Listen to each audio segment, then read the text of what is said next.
Hi guys, so I'm going to do my second book talk on The Cat and the Fiddle and More. It is written by Jim Ellsworth and illustrated by Richard Hole. So when I was trying to find a book for this one caught my attention right from the get-go just because of the fun illustrations on the front of the book, along with the hardcover on it, which I think it just gives it a little more excitement to it. This book has multiple illustrations that go along with the picture, which I think is really nice because I think children sometimes don't fully understand what the author is trying to say in the poems, but when they add all these illustrations in them, it gives them a little bit more of an open mind and more range to experiment with them and imagine different things that aren't necessarily possible, especially in this book.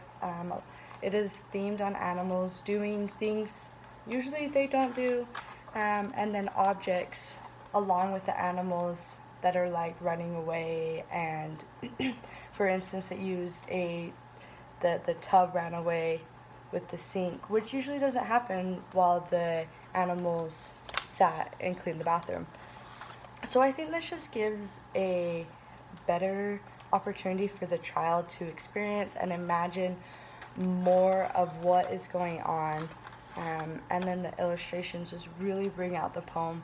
And I just really like this because I think that poems can be hard to understand, but when there's this many detail in the illustrations, it makes it a little bit easier for the children. I also really liked in this book, at the end, they added in this little part, and I'm going to read it to you guys just to kind of give you an idea.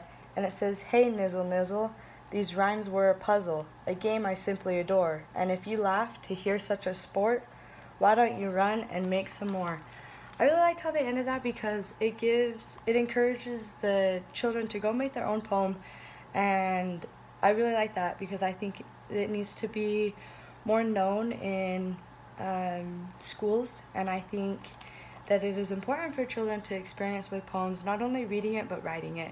And so I really like how they ended that, and I think this is a great example of a good poetry book for children to kind of understand and just enjoy it and experience with it. Thanks, guys.